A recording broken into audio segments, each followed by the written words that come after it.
నమస్తే టీవీ1 8:30 బులెటిన్ కి స్వాగతం. నేను హరిత. వైకుంఠ ఏకాదశి సందడి తిరుమలలో మొదలైంది. ఈ ఉత్సవాన్ని పురస్కరించుకొని శ్రీవారి ఆలయంలో కోయిల్ అల్వాల్ తిరుమంజనం నిర్వహించారు. సుగంధ ద్రవ్యాలు కలిపిన పవిత్ర జలంతో శ్రీవారు కొలువైన గర్భాలయంతో పాటు బంగారు వాకిల్ని శుభ్రం చేశారు. స్వామివారి మూల విరాట్పై ఎలాంటి దుమ్ము ధూళి నీళ్లు పడకుండా జాగ్రత్త పడ్డారు.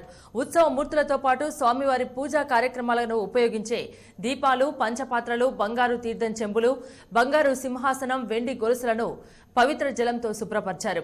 భక్తులు క్షేమంగా వచ్చి శ్రీవారిని దర్శించి లాభంగా వెళ్లాలని అధికారులు కోరుతున్నారు.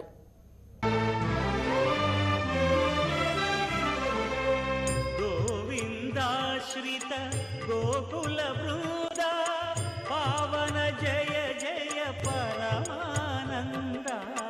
గోవిందాశ్రిత గోకుల బృంద పావన జయ జయ పరమానంద. స్వామివారి యొక్క దివ్య ఆశీస్సులతో భక్తులందరికీ కూడా తరింపజేయగలిగే విధంగా ఇవన్నీ చేసుకుంటాడని స్వామివారిని మనసారా ప్రార్థిస్తూ ఎవరికి ఎలాంటి అసౌకర్యం కలగకుండా ఎలాంటి ప్రమాదాలకి లోను కాకుండా క్షేమంగా అందరూ వచ్చి లాభంగా ఇంటికి తిరిగి వెళ్ళాలనే ఒక ప్రార్థనతో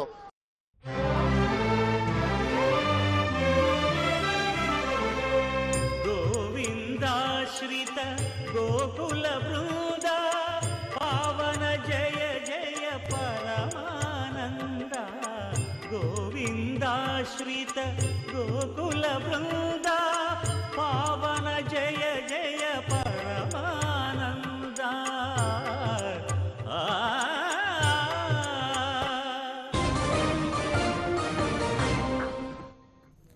అమ్మ కనకదుర్గమ్మ, నీ ఆలయానికి అధికారి ఎవరు అని ప్రశ్నిస్తే జవాబు చెప్పేవారే కరువయ్యారు.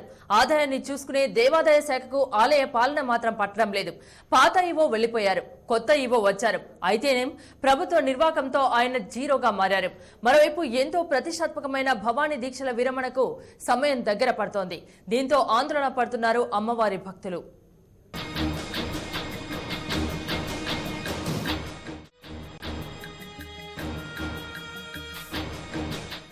తెలిగింటి ఇలవేలుపు కనకదుర్గమ్మ, సిరులు కురిపించే కనకలక్ష్మి అమ్మవారుగా భక్తుల గుండెల్లో గూడు కట్టుకున్న దేవత. ముగ్గురమ్మల మూలపుటమ్మగా పోతన కీర్తించిన దేవాది దేవత. రాష్ట్రంలో ఎంతో ప్రాముఖ్యత కలిగిన భవానీదేవి దుర్గమ్మ. ప్రసిద్ధి చెందిన ఈ ఆలయానికి ఈవో లేరు. ఒక మంత్రికి మర్యాదలు జరగలేదన్న కారణంతో ఏకంగా ఈవోనే సస్పెండ్ చేసింది సర్కార్. ట్రిబ్యునల్ను ఆశ్రయించినా లాభం లేకపోయింది. పోస్టింగ్ లేని అధికారిగా ఉండిపోవాల్సి వచ్చింది. అలా రఘునాథ్ శాఖ ముగిసింది. గుడికి ఈవో ఉన్నాడా లేడా అనేది అర్థం అవటం లేదు. ఒక పక్కన అధికారులు ఈ భవానీమాల విరమణకు సంబంధించినంత సమన్వయ కమిటీ ఏర్పాటు చేయాలని ప్రయత్నం చేస్తున్నారు. ఈ సమన్వయ కమిటీలో దుర్గగుడి తరపున ఎవరు పాల్గొంటారనేది అర్థం అవ్వకుండా ఉంది. ఇప్పటికైనా దేవాదాయ ధర్మాదాయ శాఖ అధికారులు కనకదుర్గమ్మ గుడికి ఒక శాశ్వత ప్రతిపాదికన ఒక ఈవోను నియమించాల్సిన అవసరం ఎంతైనా ఉంది. కొత్త ఈవో విష్ణు వచ్చి బాధ్యతలు తీసుకున్నారు. అయితే కొత్త ఈవో గారి కొలువు 11వ తేదీనే తీరిపోయింది. ఇప్పుడు విష్ణుప్రసాద్ ఫుల్ ఫ్లెడ్జ్డ్ ఈవో కాదు. భవానీ దీక్షల విరమణ సమయం ఆసన్నమైంది. పెద్ద చిక్కే వచ్చి పడింది. ఈవో లేకపోవడం అనేది చాలా దౌర్భాగ్యం. ఈ రోజు గత రెండు రోజుల నుంచి ఇక్కడ ఈవో అనేది లేకుండా పరిపాలన జరుగుతుంది. అది చాలా దురదృష్టకరం. అసలు ఈవో ఎవరో నిర్ణయం కాకుండానే భవానీ దీక్షల విరమణ ఏర్పాట్లు జరుగుతున్నాయి. పై అధికారి ఉంటేనే పనులు సవ్యంగా జరుగుతాయి. కానీ ఇక్కడ ఆ పరిస్థితి లేదు. జనవరిలో వేడుకలకు టెండర్లు ఎలా ఖరారు చేస్తారు? ఈ భవానీమాల విరమణకు సంబంధించినంత సమన్వయ కమిటీ ఏర్పాటు చేయాలని ప్రయత్నం చేస్తున్నారు. ఈ సమన్వయ కమిటీలో దుర్గగుడి తరపున ఎవరు పాల్గొంటారనేది అర్థం అవ్వకుండా ఉంది. కార్యక్రమాలకు సంబంధించినంత వరకు మరి ఇంతవరకు బిల్స్ పాస్ అవ్వలేదు. అదేవిధంగా ఇప్పుడు వచ్చినటువంటి టెండర్స్ రేపు భవానీమాల విరమణకు సంబంధించినటువంటి వరకు కూడా మరి టెండర్స్ను ఎవరు ఖరారు చేయాలి, ఎవరు సంతకాలు పెట్టాలనేది కూడా అర్థం అన్నటువంటి పరిస్థితుల్లో ఉంది. నిన్నటిదాకా ఈవోగా పనిచేసిన వ్యక్తి ఎన్ఎంఆర్లకు జీతాలివ్వాలంటే పైనుంచి పర్మిషన్ లేదంటున్నారు. కానీ ఏసీపీగా రిటైర్ అయిన పోలీసు ఉన్నతాధికారిని నియమించి జీతాలు సక్రమంగానే ఇస్తున్నారు. ఇదెక్కడి న్యాయమన్న ప్రశ్నలు ఉత్పన్నమవుతున్నాయి. పనిచేసిన ఈవో ఇక్కడ ఎన్ఎంఆర్ కాంట్రాక్టులుగా పనిచేస్తున్న ఉద్యోగులకి పైనుంచి పర్మిషన్ లేదని చెప్పని 3 నెలల నుంచి జీతాలు ఇవ్వట్లేదని చెప్పి అంటున్నారు.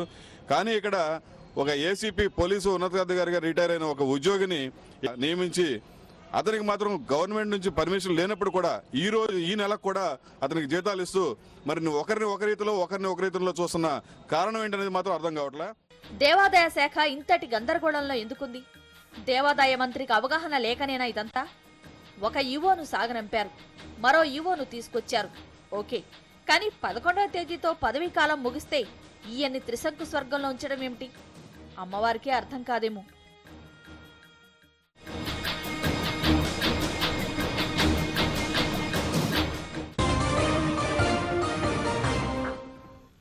నగదు బదిలీ అమల్లోకి వస్తే కిలో రూపాయి బియ్యం పథకాన్ని సర్కార్ నిలిపివేస్తుందని రేషన్ షాప్ డీలర్లు చేస్తున్న ప్రచారంలో నిజం లేదన్నారు సీఎం కిరణ్. విశాఖలో ఇందిరమ్మ బాట బహిరంగ సభలో పాల్గొన్న ఆయన రూపాయికి కిలో బియ్యం పథకాన్ని ఆపమని చెప్పారు. నిత్యావసర సరుకుల ధరలు పెరుగుతున్న ఈ పరిస్థితిలో పేదలకు ఊరటనిస్తున్న ఈ పథకాన్ని తప్పకుండా కొనసాగిస్తామని హామీ ఇచ్చారు సీఎం కిరణ్.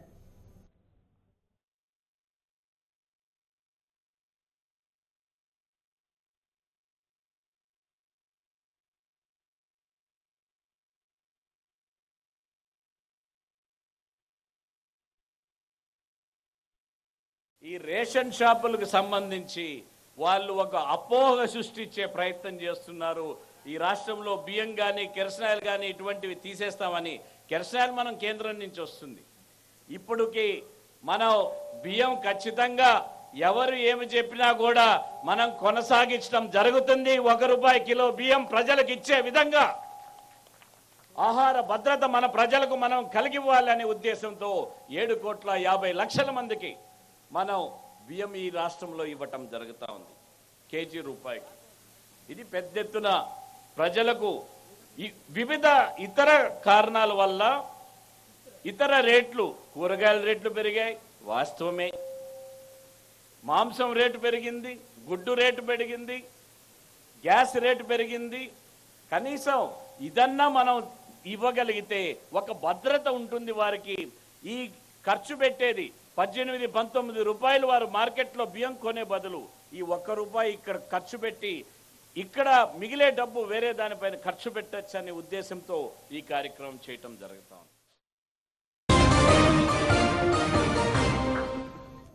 కాకతీయుల కాలం నాటి కళా సంపద కాలగర్భంలో కలిసిపోతోంది.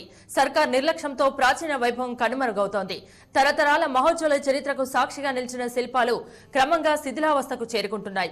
ఈ నెల 21 నుంచి కాకతీయ ఉత్సవాలు ప్రారంభమవుతున్నాయి. ఈ పరిస్థితిలో కాకతీయుల కళా సంపద ఎంత నిర్లక్ష్యానికి గురవుతుందో మీరే చూడండి.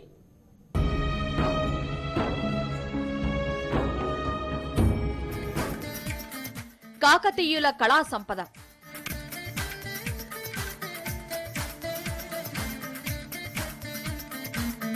తరాలు మారినా తరగని అమూల్య శిల్ప సంపద.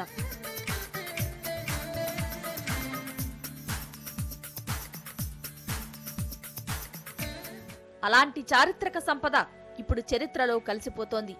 మహోజ్వల చరిత్రకు అద్దం పట్టిన శిల్పాలు పురావస్తు శాఖ నిర్లక్ష్యంతో శిథిలమవుతున్నాయి.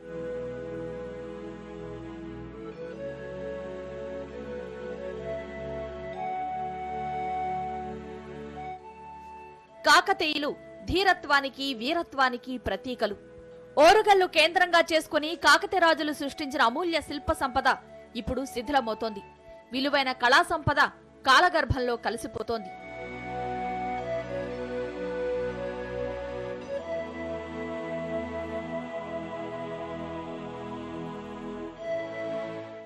కాకతీయుల సామ్రాజ్యానికి చిహ్నాలైన అపురూపమైన శిల్పాలు ఇలా ముక్కలు చెక్కలుగా మిగిలాయి. వెలకట్టలేని విలువైన శిల్పాలు మట్టిలో కూరుకుపోతున్నాయి. వరంగల్ ఖిలాలోని ఈ దృశ్యాలు కళారాధకులనే కాదు, సామాన్యుల్ని కూడా కలచివేస్తున్నాయి. నాడు ఒక మహాసామ్రాజ్యానికి ప్రతీకలుగా నిలిచి నేడు ఇలా మౌనంగా దీనంగా పడి ఉన్న ఈ శిల్పాల ఘోష పురావస్తు శాఖ చెవికెక్కడం లేదు. కాకతీయుల కళాతోరణం మొదలుకొని ప్రతి శిల్పం దెబ్బతింది. గుప్త నిధుల కోసం కొందరు, అమూల్య సంపదను అపహరించేందుకు ప్రయత్నించి మరికొందరు ఇలా శిల్పాల్ని నాశనం చేశారు. ఇప్పుడు కాకతీయ కళోత్సవాల పేరిట హడావుడి చేస్తున్న సర్కార్ ₹1 కోటి కేటాయించి చేతులు దులుపుకుంది. ఈ అమూల్య సంపద ఇలా శిథిలమవుతున్నా పట్టించుకోవడం లేదు. ఈ శిల్పాల దుస్థితి చూసిన పర్యాటకులు ఆవేదన వ్యక్తం చేస్తున్నారు. చాలా విలువైన ఈ విగ్రహాలు అవన్నీ బాగా ధ్వంసం అయిపోతున్నాయి. వీళ్ళని భావితరాలకు అందజేయాలంటే so archaeological society of India వాళ్ళు దీన్ని సేవ్ గార్డ్ చేయాలి. పురాతన కట్టడాలని మనం ఎంతైనా సేవ్ చేసుకునే బాధ్యత మనపై ఉంది కాబట్టి మన ఫ్యూచర్ జనరేషన్కి కూడా ఇది అందుబాటులో ఉండాలనేదే మా యొక్క. కాకతీయుల శిల్ప సంపద సర్వనాశనం అవుతుంటే పురావస్తు శాఖ అంతులేని నిర్లక్ష్యం ప్రదర్శిస్తోంది. కళావైభవం కనుమరుగయ్యేలా చేస్తోందని పర్యాటకులు విమర్శిస్తున్నారు. కాలక్రమేణ ఇది మొత్తం ధ్వంసమైపోయింది. ఇతర మతాంతర వాసులు కూడా దీన్ని ధ్వంసం చేసిన చరిత్రలో ఉంది. కాబట్టి వాటిని పునరుద్ధరించాలంటే ప్రభుత్వం చొరవ తీసుకొని ఇటువంటి విలువైన మోనుమెంట్స్ను తప్పకుండా మళ్ళీ పునరుద్ధరించి మన సంస్కృతిని, భారతీయ సంస్కృతిని, మన తెలుగు సంస్కృతిని కాపాడాలని ప్రభుత్వాన్ని కోరుతున్నాం. 15-20 ఏళ్ళ నుంచి చూస్తున్నాను, పెద్ద ఎఫర్ట్ ఏం పెట్టినట్టుగా లేదు. ఫర్దర్ డెవలప్మెంట్ కూడా ఏం జరగలేదు.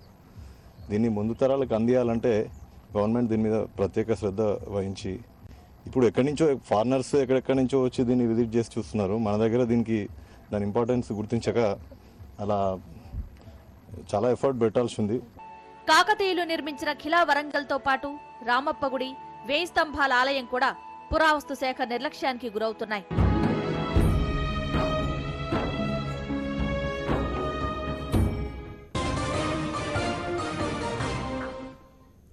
వరంగల్ నగరంలో టీఆర్ఎస్ ఆఫీసు ముందు వైఎస్ఆర్సీపీ కార్యకర్తలు ఆందోళనకు దిగారు.